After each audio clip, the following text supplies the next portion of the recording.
ಬಸ್ತವಾಡ ಗ್ರಾಮದಲ್ಲಿ ನಡೆಸುತ್ತಿರುವ ಗಣಿಗಾರಿಕೆ ತಡೆದು ಗ್ರಾಮಸ್ಥರ ಉಪವಾಸ ಸತ್ಯಾಗ್ರಹ ಪ್ರತಿಭಟನೆ ನಡೆಸಿದ್ದಾರೆ.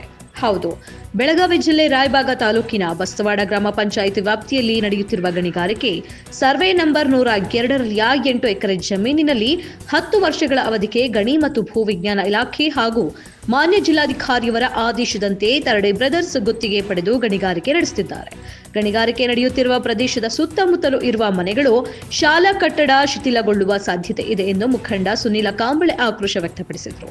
ಕೆರೆ ಹಾಗೂ ಬಾವಿಗಳು ಇರುವುದರಿಂದ ದನ ಕರುಗಳು, ಕುರಿ ಮತ್ತು ಮೇಕೆಗಳಿಗೆ ನೀರು ಕುಡಿಸಲು ಅವಲಂಬಿತವಾದ ಕೆರೆಗೆ ಹಾನಿಯಾಗಿ ನೀರು ಪೋಲಾಗುವ ಸಾಧ್ಯತೆ ದಟ್ಟಾಗಿದೆ.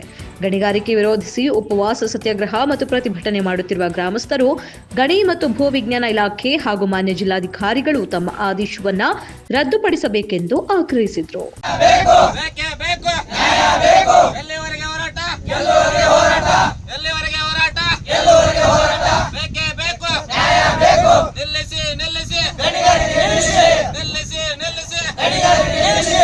ಇಲ್ಲಿ ಬಾವಿ ಇದಾವೆ ಮತ್ತು ಕೆರೆ ಅದಾವೆ, ಶಾಲಾ ಕಟ್ಟಡಗಳದಾವು ಮತ್ತು ಕೃಷಿ ಭೂಮಿ ಐತಿ. ಸುಮಾರು 4 ರಿಂದ 5 ಸಾವಿರ ಕುರಿಗಳು ಮತ್ತು ದನಕರುಗಳು ಅದಾವೆ. ಆದರೂ ಯಾವುದೇ ಲೆಕ್ಕದೆ ಯಾವುದೇ ವಿಚಾರಣೆ ಮಾಡದೆ ಗಣಿಗಾರಿಕೆ ಅನುಮೋದನೆ ನೀಡಿದ್ದಾರೆ. ಇದರಿಂದ ತುಂಬ ಬಸ್ತವಾಡ ಗ್ರಾಮದ ಜನರಿಗೆ ತುಂಬ ತೊಂದರೆ ಆಗ್ತೈತೆ. ಮತ್ತು ಎಸ್ ಅವರಿಗೆ ಮತ್ತು ಡಿ ಸಿ ಅವ್ರಿಗೆ ಮನವಿ ಕೊಟ್ಟರು, ಯಾವುದೇ ರೀತಿ ಸ್ಪಂದನೆ ಮಾಡಿಲ್ಲ.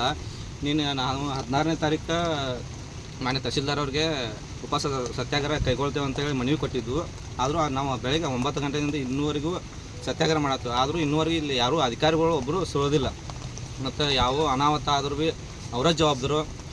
ಇವತ್ತು ನಾವು ಸಾಯಕೋದ್ರ ರೆಡಿ ಕರೆ ಈಗ ಇವು ಉಪವಾಸ ಸತ್ಯಾಗ್ರಹ ಹಿಂಗೆ ತೆಗೆದುಕೊಳ್ಳೋಂಥ ವಿನಂತಿ. ರಾಯಬಾಗ ತಾಲೂಕಿನ ಬಸ್ತವಾಡ ಗ್ರಾಮದಲ್ಲಿ ತರಡೆ ಬ್ರದರ್ಸ್ ಅವರಿಗೆ 8 ಎಕರೆ ಜಾಗವನ್ನು, ಗಾರ್ಯಾನ್ ಜಾಗವನ್ನು ಕಲ್ಲು ಗಣಿಗಾರಿಕೆ ಮಾಡೋಕ್ಕೆ ಕೊಟ್ಟಿದ್ದಾರೆ. ತಹಶೀಲ್ದಾರ್ ಸಾಹೇಬರು, ಎ ಸಿ ಸಾಹೇಬರು, ಡಿ ಸಿ ಸಾಹೇಬರು ಬಂದು ಯಾವುದೇ ಎನ್ಕ್ವೈರಿ ಮಾಡೋಲ್ದ ಅವರಿಗೆ ಅಲಾಟ್ಮೆಂಟ್ ಮಾಡಿದರು. ಇಲ್ಲಿ ಎಲ್ಲ ರೈತರಿಗೆ ಸಮಸ್ಯೆ ಐತಿ. ಶಾಲಾ ಕಾಲೇಜುಗಳು ಇವೆ ಮತ್ತು ರೈತರ ಜಮೀನಿದೆ, ನೀರಾವರಿ ಹೋಗುತ್ತದೆ. ಅದಕ್ಕಾಗಿ ನಾವು ಎಲ್ಲ ರೈತರು ಕೂಡಿ ಹೋರಾಟ ಮಾಡ್ತಾ ಇದ್ದೀವಿ. ಇದನ್ನು ಬಂದ್ ಮಾಡುವವರೆಗೆ ನಮ್ಮ ಎಲ್ಲರೂ ಹೋರಾಟ ಇರುತ್ತದೆ.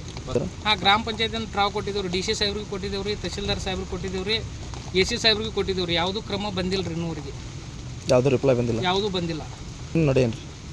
ನಮ್ಮ ನಡೆ ಇದು ನಿಲ್ಲುವರೆಗೆ ನಮ್ಮ ಉಗ್ರ ಹೋರಾಟವನ್ನು ಇದ್ದೇ ಇರುತ್ತದೆ ಅಂತ ಹೇಳ್ತೀವಿ. ನಿಮ್ಮ ಹೆಸರು? ಸುನೀಲ್ ಬಸಪ್ಪ ಕಾಂಬಳೆ, ಗ್ರಾಮ ಪಂಚಾಯತಿ ಸದಸ್ಯರು ಬಸ್ತವಾಡ.